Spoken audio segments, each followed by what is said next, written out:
Olá, mais uma vez, Mateus capítulo 4, a tentação de Jesus. Vamos ler então só por enquanto, do versículo 1 até o 11. Leia, depois a gente volta. Pause, leia, retorne. Ok? O que nós podemos ver aqui é que depois do batismo de Jesus, que nós lemos no estudo anterior do capítulo 3, Jesus foi conduzido pelo Espírito ao deserto para ser tentado pelo diabo. O que é isso? No Velho Testamento, um sacrifício, uma ovelha, um carneiro, antes dele ser aprovado para ser um holocausto, ele tinha que ser provado. Ele tinha que passar por um teste, ele tinha que ser analisado para ver se ele tinha defeito, para ver se ele tinha alguma coisa errada nele, para ver se tinha manchas. Nós podemos ler isso lá em Levítico, em Deuteronômio, nós podemos ler isso. Isso era uma lei, então não podia haver manchas, tinha que ser puro, tinha que ser uma coisa preparada especial. Jesus é o Cordeiro de Deus que tira o pecado do mundo. Então ele também foi provado. E aqui está uma das primeiras provas. Porque a vida de Jesus, até esse momento, até esses 30 anos, vamos colocar entre aspas, porque a gente não sabia exatamente, ele foi uma pessoa normal, um carpinteiro que aprendeu a profissão do pai, que era carpinteiro José. Só que ele deixou tudo e aí ele partiu a fazer aquilo para que ele foi designado, para que ele foi colocado no mundo por Deus. Ele passou a fazer aquilo que é morrer pelos nossos pecados, morrer por cada um de nós, tomar o nosso lugar na cruz. Então ele também, como Cordeiro de Deus, ele tinha que ser provado, ele tinha que ser aprovado por Deus. Então aqui está a primeira das muitas provações que Jesus vai ter. Ele foi conduzido ao deserto para ser tentado pelo diabo. E tendo jejuado 40 dias e 40 noites, depois teve fome. Aqui tem algo misterioso, o jejum. Eu não sei se você jejua, mas o jejum faz parte da vida cristã. Aqui nós podemos ver no capítulo 2, no versículo 2, que ele jejuou 40 dias, depois teve fome. Quando nós realmente estamos jejuando com vontade e desejo, nós não sentimos fome. Quando a fome vem, é sinal que nós alcançamos o nosso objetivo, que nós já podemos parar com o nosso jejum. Por quê? Porque daí para frente nós vamos ser provados de uma forma maior e é muito mais fácil a gente quebrar esse jejum depois que a fome vem. Tanto que o diabo, e a prova disso é que o diabo esperou Jesus ter fome para depois ele tentar enganar Jesus. Então isso é um exemplo para nós que vamos jejuar, que jejuamos. Vai jejuando. Quando você sentir que a fome está muito forte, entrega o seu jejum, porque é melhor entregá-lo santificado do que quebrá-lo, não é verdade? Então aqui nós vemos que Jesus, por 40 dias e 40 noites, ele não comeu nada. Depois disso ele teve fome. Então, quando a fome apertou, o diabo apareceu para tentá-lo. E chegando ele, o tentador disse: se tu és o Filho de Deus, manda que essas pedras se tornem em pães. Aqui, o diabo está tentando Jesus a usar o poder dele como Deus. Jesus, ele veio na forma humana de tal maneira que ele sentia dor, que ele sentia fome, tanto que aqui fala que ele sentia fome. Se ele usasse o poder dele, ele já não serviria para ser nosso substituto, porque ele veio na forma do pecado. A Bíblia diz que ele veio na forma do pecado para poder pagar pelos pecadores. Então ele veio na forma humana, a forma que eu e você somos, para ele poder pagar. Se ele saísse usando o poder dele dos céus como Deus, para transformar a pedra em pão ou qualquer coisa que ele fizesse, ele já não seria um substituto à altura. Então o diabo tentou enganá-lo na fraqueza da carne, mas ele nunca deixou de ser Deus. Ele é um Deus que encarnou para tomar o nosso lugar. Então transforma a pedra em pão. Então ele ia usar o poder de Deus. E aí o diabo podia acusá-lo de algo. Ele, porém, respondendo, disse: está escrito, nem só de pão viverá o homem, mas de toda a palavra que sai da boca de Deus.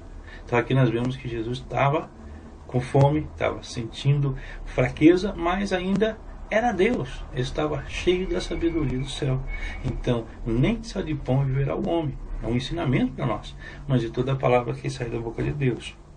Então o diabo transportou a cidade e o colocou sobre o pináculo do templo. Olha o poder do diabo. Ele transportou Jesus. É incrível, né? Ninguém nunca se atenta a esse poder, mas ele tem poder. Não brinca com ele. Se você não estiver firmado no caminho do Senhor, do Evangelho, não desafie. É você buscar uma guerra desnecessária em que você vai perder. Quem não está protegido com o poder do Senhor Jesus, quem não se entregou a Jesus e não tem o Espírito Santo, não entre nessa guerra, porque você vai perder. Você vai desafiar e vai perder. Mas Jesus estava cheio do Espírito. Nós vimos no capítulo anterior que ele recebeu o Espírito que veio do céu. Então ele estava cheio de poder de Deus. E disse-lhe: se tu és filho de Deus, lança-se daqui abaixo, porque está escrito: aos seus anjos dará ordem a teu respeito e tomar-te nas mãos para que nunca tropeces em alguma pedra. O que o diabo estava querendo fazer? Se Jesus pulasse, logicamente que os anjos podiam aparecer e podiam pegá-lo e podiam salvá-lo. Mas ele ia tentar a Deus, o Deus Pai. Por quê? Porque ele ia brincar, ele ia desrespeitar, ele ia sair fora da missão pela qual ele veio. Qual a missão que ele veio? Ele veio morrer pelo pecado dos homens, para que os homens pudessem ser comprados com o sangue dele, para que os homens pudessem sair livres do pecado que cometeram. Se ele começasse a brincar, a pular, a desafiar, Deus não ia se agradar. E ele sabia disso. Jesus é a prova viva do respeito eterno. Ainda que ele é Deus, Filho, ele respeita com todo amor, com toda adoração, o Deus Pai. Ainda que eles tenham o mesmo poder, que são da mesma essência, da mesma graça, eles se respeitam muito. Tanto que Deus falou: eis meu filho amado em quem eu tenho prazer, porque ele é verdadeiramente fiel a Deus. Então ele disse o quê? Também está escrito: não tentarás o Senhor seu Deus. Então tem homens, mulheres, que muitas vezes acham que por ser cristão podem fazer isso, aquilo, porque Deus os vai resgatar, porque Deus os vai livrar. Não, eu vou passar nesse lugar, ou eu vou falar com essa pessoa, porque eu tenho certeza que Deus vai me livrar, que eu sou crente, eu sou fiel. Não, nós não devemos fazer isso, porque o próprio Jesus podia fazer isso, mas não fez. Ele não tentou a Deus. Não tentará o Senhor seu Deus, porque Deus não pode ser tentado. Mas continuando. Novamente ele transportou o diabo a um monte muito alto. Novamente ele transportou Deus. O que eu falo? Eu não tenha medo de Satanás. Nós temos autoridade em Jesus para, no nome de Jesus, expulsar os demônios, expulsar as enfermidades, expulsar as setas malignas. Mas desafiá-lo, simplesmente por desafiar, é loucura, é fazer aquilo que é indevido, é até tentar a Deus. Porque Deus não fala: vai e lute com o diabo. Deus manda nós vigiarmos, para quando ele nos atacar, nós estarmos preparados.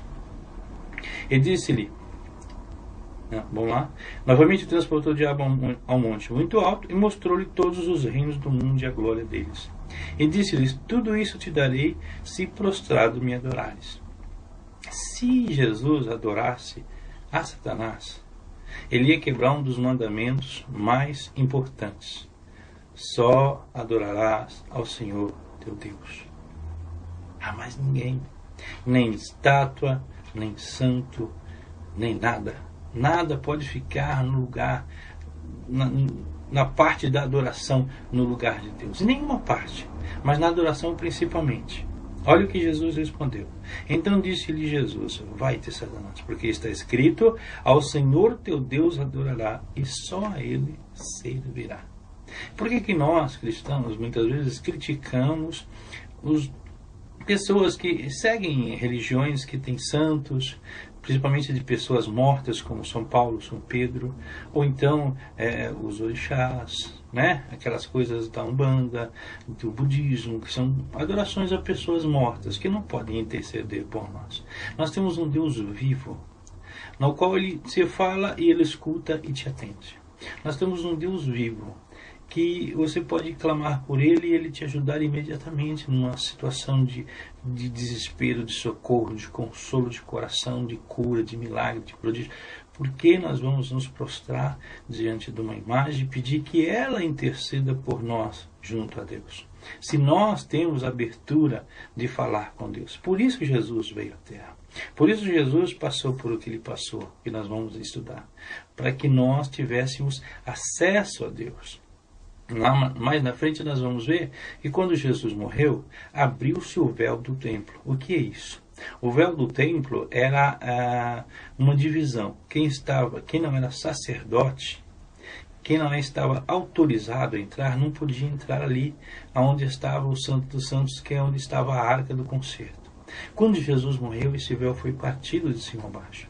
Isso simboliza que hoje eu e você e todo aquele que crê em Jesus e o seguir, for batizado, pode dobrar os seus joelhos onde estiver, ou orar em pé, ou clamar da forma que estiver ao nome de Deus, e nós vamos ter acesso a Deus. Deus não ouve somente os sacerdotes como antigamente. Hoje ele ouve todo aquele que segue a lei dele, as palavras dele, todos aqueles que obedecem a ele, que obedecem a Jesus, que obedecem ao Espírito Santo de Deus. Então todos aqueles que quiserem, que buscarem a presença de Deus com sinceridade, esses vão encontrar. Então não é necessário que isso aconteça. Amém? Então aqui nós vamos ver agora do versículo 12 até o versículo 25. Pause, leia, a gente volta já.